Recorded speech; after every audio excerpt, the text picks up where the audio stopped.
That's a crucial distinction that makes us also realize how little we know about anger. And I think the consequences of that is that people don't want to be angry, but they're also scared of anger. Yes. So when you see angry people, you're scared of them, where you could be actually, oh, what happened to you? And when it happens between two friends, it can be so liberating for the angry person. Welcome to Première, Personne, a podcast about vulnerable storytelling where we unpack the transformative power of first-person narratives. I am your host, Brune Smith. Hello and welcome to the second part of my conversation with Mai Hua, a French-Vietnamese documentary filmmaker. The first part of our conversation was centered around her first documentary, Les Rivières, The Rivers, which was about an intimate archaeology into her family story and more precisely her lineage of women. In this second part of our conversation, we dive into her second movie that she made with her partner Jerry Hyde. It's called Make Me a Man. That takes us into a man's group. So we are going to talk about masculinity and also, as you heard in the intro clip, a lot about anger and the gendered ways we relate to anger and more. We also talk about her mini-series that she also made with her partner that came out recently, that's called After Anger, Après la colère. And I wanted to let you know, if you're in Brussels in May, if you happen to be in Brussels, actually Mai Hua is going to be in Brussels for a screening of Make Me a Man. I've seen that movie a couple of times. It is phenomenal. I highly recommend it. And Mai will be there for a conversation after the movie. I'm also personally very excited because it will be the first time that I will meet Mai in person. One last thing. In June, I am self-publishing a book. I am challenging myself to do so. And I wanted to let you know because to really push myself to do so, I actually created a self-publishing challenge so you can join me and do the same. It starts on May 1st. If you're listening to this episode after May 1st, you can still join if you have a book in process and you want to learn all about the self-publishing process. I will coach you every week about both the writing phase, the revision phase, and also the self-publishing. It's going to be so much fun. On June 25th, we will have a book release party with all of our books. We will dance, that will be on Zoom, and we will celebrate our victory. If you are interested, check out the video on my website. It's at experiencenarrative.com. That's experiencenarrative.com. All right, now here's our conversation.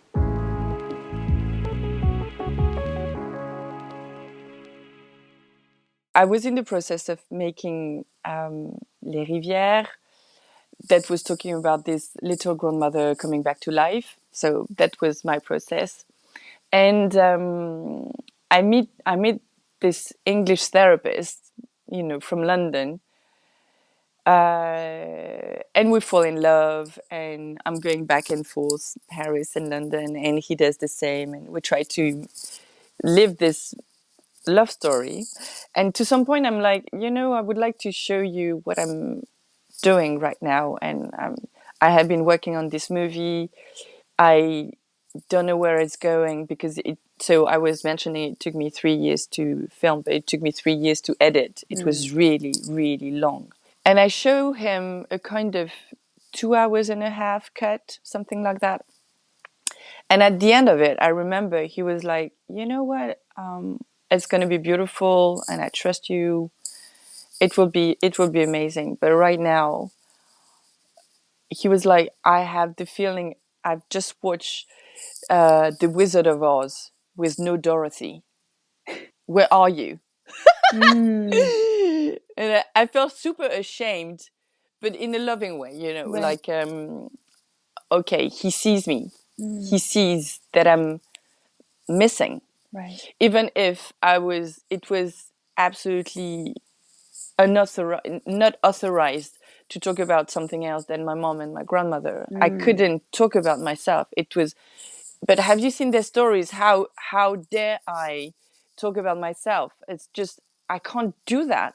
And he was like, yeah, you can't do that, but if you don't understand that this is the spine, the of your movie, nothing will happen, nor existentially nor artistically. You have to understand you're the center of this movie. And now there's no Dorothy in this Wizard of Oz thing. And so after we were talking about powerful women, and he was a bit whimsical about it, but he was like, I think I don't know any powerful women around me. And I was like, what? How dare you? And super ego based, and I was like, and what about me? And he was like, I love you. You're such a good person. I really do love you. But where is your anger? I mean, and at the beginning I was like, what, you man are asking me to get angry? I can't believe my ears. Like, and a couple of months later, I was authorized suddenly to contact that feeling that I thought was totally forbidden. And I'm 38, 39, so I've been evolving in a 40 years lifespan with no anger authorized, or no access to it. And suddenly I have someone who's like, I love you, but I need you whole. I don't want a facade. I don't want a joyful, beautiful packaging. I want something substantial, and I want a real person. And he was really questioning my realness and my mask, the mask I was wearing. And of course it's really challenging if you have built a whole life wearing this mask. And I think it's a universal thing. And so that's what he brought me, and that's how Les Rivières was made possible. And in kind of return, I was like, there is something I can bring you, is you stay, behind your closed doors as a therapist, with individual sessions, but also running men's group. Me Too has just happened. You need to bring that out, and I will be doing this movie with you. And we had tons of, resistance and discussions around it. And he was very worried about his, the integrity of the work. For him is so important. His client are so important, that bringing a camera within that was impossible, because the risk was there. So what we did is, maybe 2 years later, so it took a lot of time, he just saw one of his men group, an evening, and he was like, oh, but actually you're a photographer, so you could film. You are a grading, the best grading man in UK. You are doing editing. You're a producer. We're an art house, you know, within the group. So who is there on Saturday? And so they began to film themselves as a therapeutic process. So that's interesting. Like, okay, we're doing these talking circles. We sometimes do pilgrimage and retreats, but why don't make a movie? Let's make a movie, see how we see each other, how we can see each other, reflect this image to each other. And so they began to film themselves on this black background with the same questions for everyone: relationship to your father, relationship to your mother, etc. Very therapy, questions. Right. And then they needed someone to really direct the movie, because in a documentary, the creative process is not when you film. people think that it's when you film that you make a movie, but Yeah. it's not. And I think it's the same for you when you make storytelling. It's not about what happened, it's how you edit it to put it out there, to make it to have, I don't know how to say that, but to have this generosity to have people inside with you, next to you, close to you, so that people, the public around, is not just witnessing something from the outside, but is really entering into your process and to their own process. And so they asked me to get involved because they wanted a feminist point of view on this different masculine horizons. And that's how we made the movie. That is called Make Me a Man, because masculinity is a construct. The question is, which one? Yes. So that's what we wanted to bring out there. Yeah. I think masculinity is in big crisis right now, which is a good thing, Yes. because we can't go on this, macho, virilist. Do you say that in English? I'm not sure. Super, not sure, but this kind of traditional, super toxic masculinity is just one modality. This patriarchal masculinity is one modality, but there are plenty of others, and there are plenty of beautiful other possibilities, and that's what we want to explore. Right. And so the movie is not really about please go to the therapist, which actually, please, men, gentlemen, go to see a therapist. But it's more about how we can change paradigm about not working on your masculinity, but working on what a substantial life is. What has value to you? What is a relationship? Right. Can we talk about emotions? Can we bring talking circles into schools?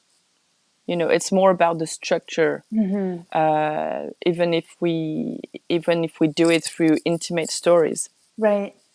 Yeah. What did you learn with that, or what did this movie teach you in the making of it? But something really, really important to me that, I have been working with women for such a long time, and I have been doing this blog that was a beauty blog at the beginning and followed by mainly women. And after I do Les Rivières about my female lineage, and I had 5 brothers, Mm. and I was longing to know what was on the other side, And you have a son to as well. and I have a son as well, who is so important in Les Rivières and in all my process. And so when I knew that Jerry was running Men's Group, I was like, I want to be a little mouse, hidden behind a plant to see what's happening in this group. And when I was listening to these interviews, because I couldn't be there during the interviews, at the beginning I felt so much anger, and I was like, why are you angry like that listening to people's stories? And why was I angry? Because I felt dispossessed from a territory, a feminine territory, a so-called feminine territory of emotions, of vulnerability, of trying to be honest with what you feel and try to process it. And I was like, you're super sexist, I acknowledge my internal integrated constructed sexism around, men shouldn't be this way. Right. And suddenly I could drop that construct and getting to the humanity. Yeah. And I fell in love with these guys suddenly, because it was so beautiful what they were saying. Yeah. And it wasn't masculine or feminine, or it's very genderless, actually. The movie is very genderless. It's just bringing out a humane face or experience to men. That men, it's not because you're born with testosterone and Right. that you can't have a humane experience of life and a meaningful life. And that's what it was about. Right. Yeah.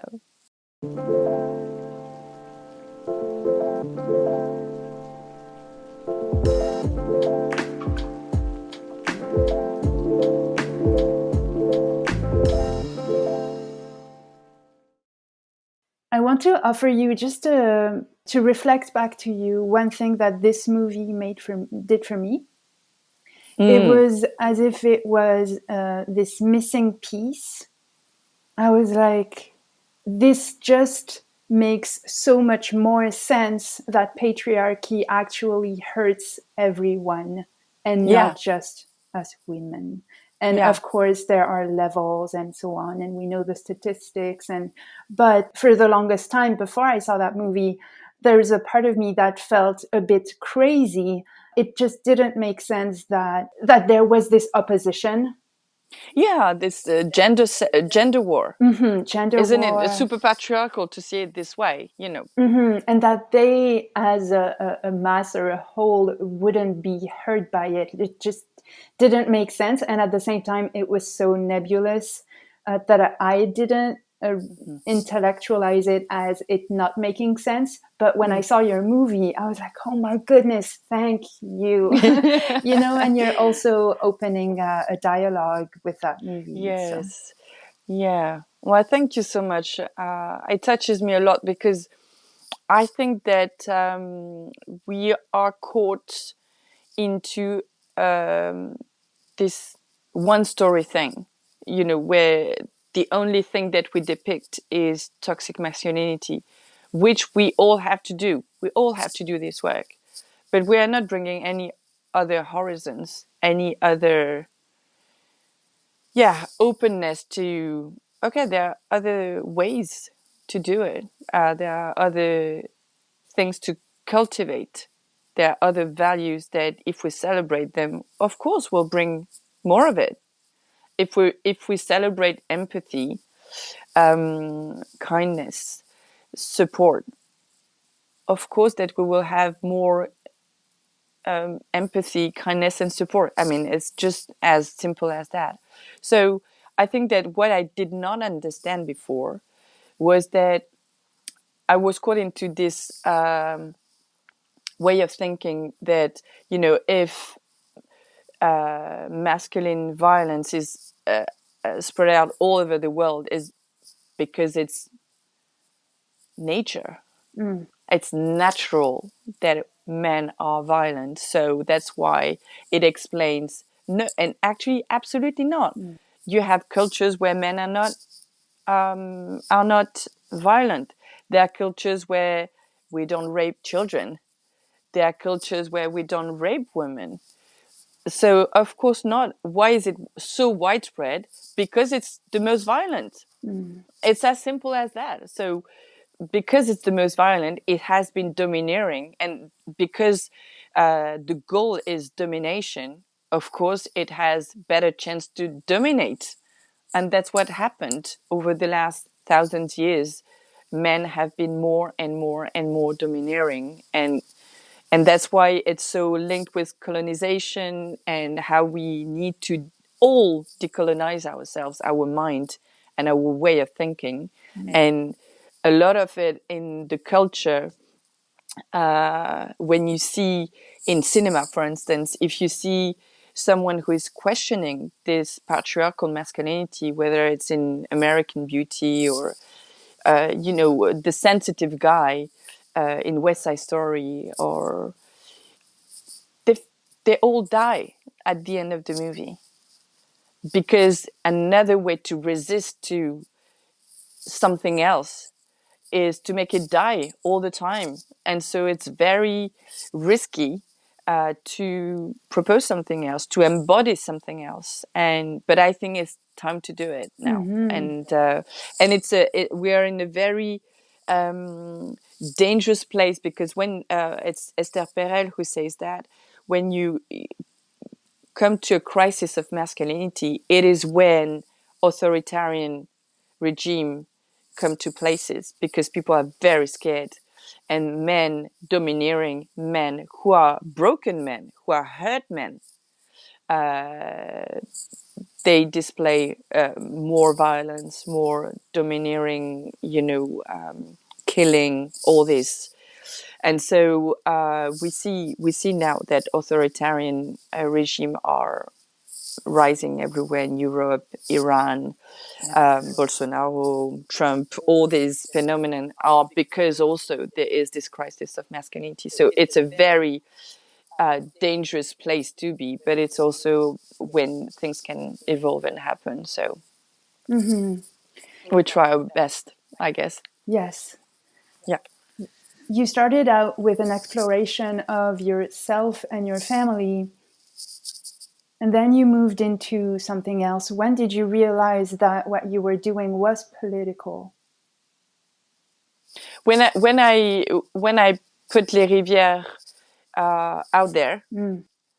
in a public space, it was political. And when I understood, how can I say that? I knew that I wanted to talk about violence in the family, and the to talk about it as a virus, as something that is passed on from generation to generation, changing form, evolving, and to some extent staying invisible because you don't really know what it is. We don't talk about it. So I wanted to talk about that out there. And so at that moment, it becomes political. But what I did not understand is that I wasn't alone. I was doing things and I was reading things about therapy. I was reading things about sometimes self-help and spirituality, but I had no idea that the phenomenon was so huge. I mean, now we know that it's like it's monstrous. It's horrible. Like in Europe, I think that 20% of children have been abused to some extent. Which is it's mental. I mean, it's monstrous. And so suddenly, what I was doing on a very intimate level was bringing something in the debate around all these things. Yes. And I think I felt useful, which is very important to me, actually. To be useful is very important. But also, I think that before that, I was always very wary about activism because I found that a lot of, in my readership, for instance, I read a lot of testimonials from women who were super active in their feminism, writing books, writing texts, going on demonstrations, having groups to talk about it. So very active, but who then were in a couple that was so abusive. And I was like, I don't understand how you can be that involved in your battles on one side and still suffer from violence and masculine violence on the intimate side. And I just understood that sometimes you project this anger into political arenas, but because you are not fixed, or I don't like this word, but the intimate journey hasn't been completed. And I had a lot of I felt it was something was not true or not correct for me, that I needed first to deal with my intimate journey in order to be useful and honest about what was going on a political side. Right. And I think that we have multiple layers of personality within us. And now I don't think this way, because I think we all do our best. And sometimes we have intellectual characters within us that are very evolved. And when it comes to love and to a masculine partner, we are very unevolved. And all these characters are intertwined. And we just need to own it, I think. Yeah. And it's different. It's very, very different journeys. So I'm happy that I can still have both where I can evolve politically, intellectually, mentally, but also in my heart, in my truth, and Right. in my intimate journey. Mm. And so it's like there's this theme of anger, with which you get in touch in your first movie, and then again in the process of making your second movie with Mm. your partner.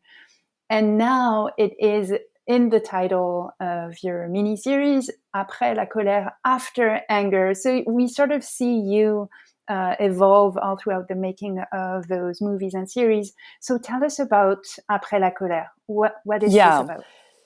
So, Après la colère, it's a it's a movie in two. There will be two bodies of movies actually. So one is for the French public called, or French-speaking public called Après la colère. It's a mini series of 3 episodes, and there will be a cinema release for international public a bit later on in the year. Yes. Amazing. And so the mini series is called After Anger, and it's about the process. So I filmed Jerry doing a retreat with 12 people. I was one of the helper, but I was filming at the same time in order for the people to feel safe and held. And it was my role as a helper was always prevailing on the filming. Mm. But I really wanted to respect the people's journey, which I know for having done it a couple of times, how hard it is and how much you need to feel safe and supported and held. But at the same time, being filmed was part of the protocol. It was part of the, Right, right. They knew so beforehand. exactly. So then, of course, they knew beforehand, but it was one of the thing about not doing your best, but being as honest as possible Right. because you're seen. Mm-hmm. And it was a whole physical and metaphorical way to say to people, you are seen. You Yeah. are here to show yourself, not in, you know, showing off or busting up, but in, okay, I have to be honest right now because I'm here for that. I'm here on that journey for that. And so it was in May, and it was funny because there were all sorts of things that were programmed in this 12-day retreat, which is quite intense. But there were a couple of things that were not programmed, and there was this workshop about anger, where it's a very simple thing where you literally have a baseball bat and you're just batting, a heap of blankets. And Jerry is used to do it with his men's group, but it's been a long time he hasn't done it in a mixed group. Mm. And the way anger is taught to people is very gendered. So I was saying that, I couldn't have access to my anger for 40 years. But I understood afterwards that it was part of this gendered culture where women shouldn't be angry. Boys don't cry, girls don't get angry. And so I could see that women were struggling so much to take the bat, and they were literally weeping in front of it. They were so triggered, and men, usually in a non-mixed group, and when I say men, it's an identity, because in the group there are transgender people. It's not about testosterone, how you are biologically born. It's really how you identify too. In groups of men, when they're non-mixed, they have no difficulties in doing the work. But here, being witnessed by women, they were so triggered because they were very ashamed to show their anger because they don't want to be perceived as bad guys and violent guys. Right. And so we had this whole journey that was so amazing about women becoming a bit more whole, because of course at the end they take the bad and they go through what they have to go through, and guys being a bit stuck in their shame. And I saw something about how men are responding to Me Too. There had been a whole thing about, okay, women needing space to uh, communicate their journey and their experience, and guys could be, okay, you need space, so we're going to listen to you. I mean, I'm talking about lies. Yeah. But after, there was something a bit comfortable in the silence also, where they were not like, this is disgusting, I'm revolted, we need to do something. As men, there is something cultural that is destroying everything, literally life on this planet. We need to have that conversation, and we haven't heard of it that much.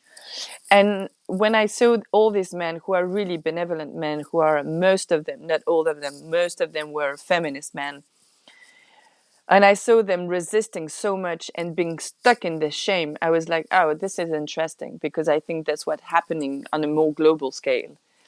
But men, we need you. So be angry, instead of ashamed, because it's not about you.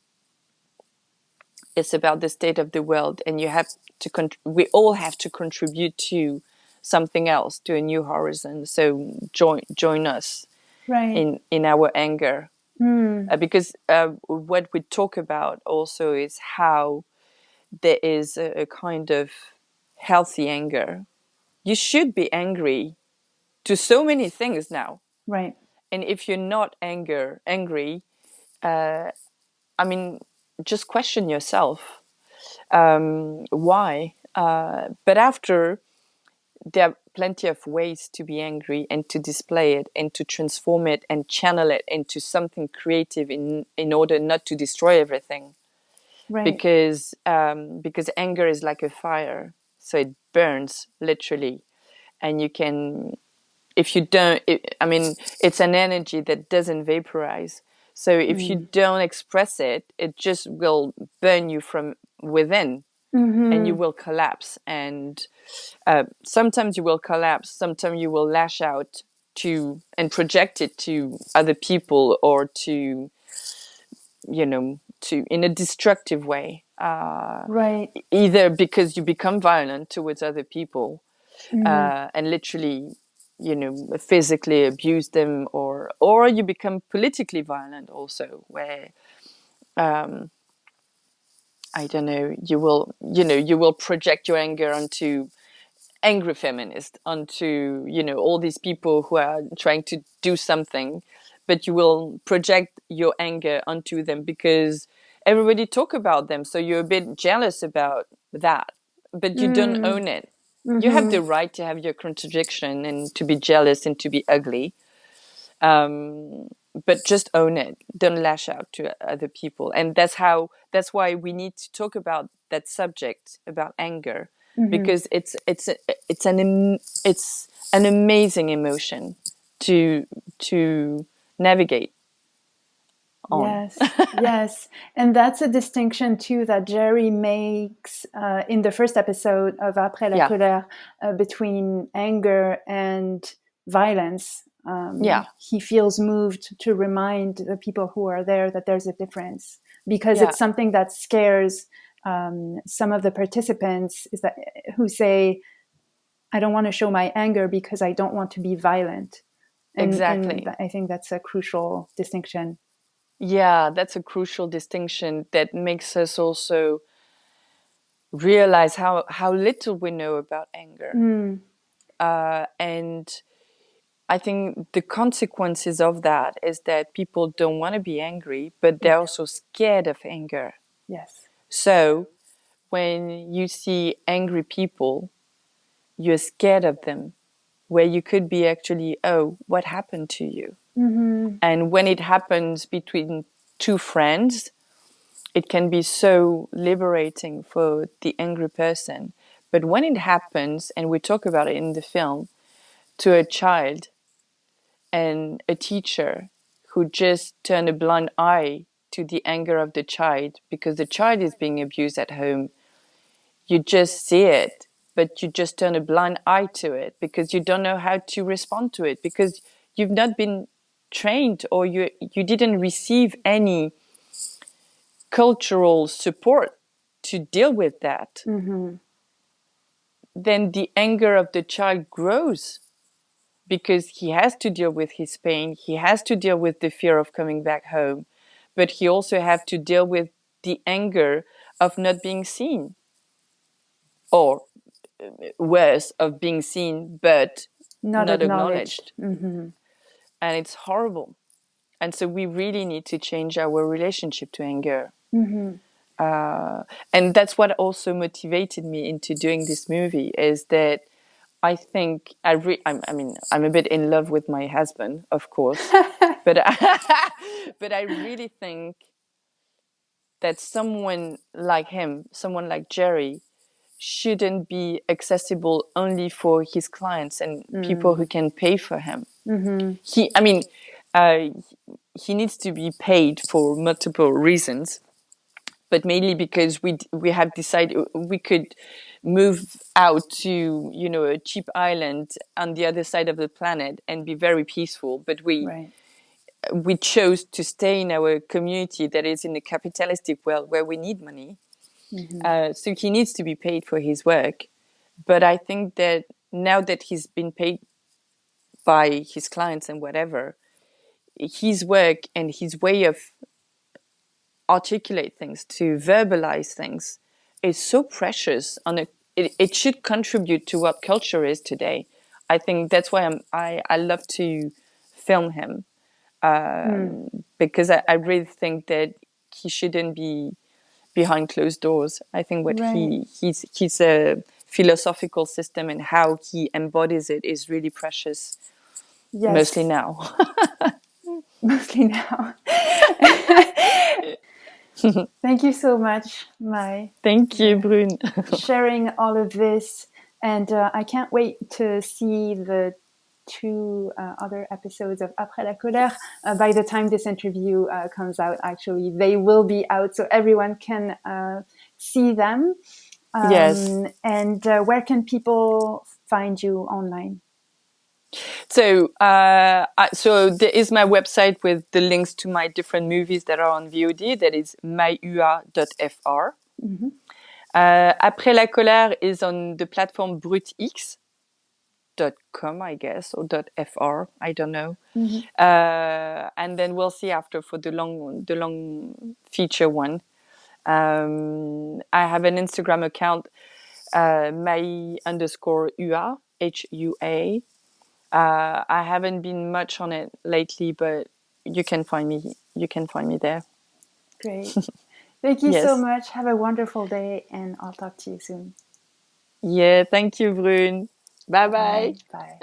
Long life to your podcast. Oh, thanks. Thank you so much. Bye-bye. Bye. If this podcast means something to you, it would mean so much to me if you'd be willing to take 30 seconds to do each or all of these three things. First, can you please follow or subscribe to Première Personne? Following the pod helps you because you'll never miss an episode, and it helps me because you'll never miss an episode. To do this, just go to the Première Personne show page on Apple Podcasts, Spotify, or wherever you listen to podcasts, and then just hit the plus sign in the upper right-hand corner. This is the most important thing for the pod. While you're there, if you'd be willing to give me a 5-star rating and review and share an episode you loved with a friend, I would be so grateful. I appreciate you very much. Première Personne is produced by me, Brune Smith, and you can email me through the contact form at experiencenarrative.com. That's experiencenarrative.com, and the link is always in the show notes. Thanks for being here. I hope you have a wonderful rest of your day, and I'll talk to you soon.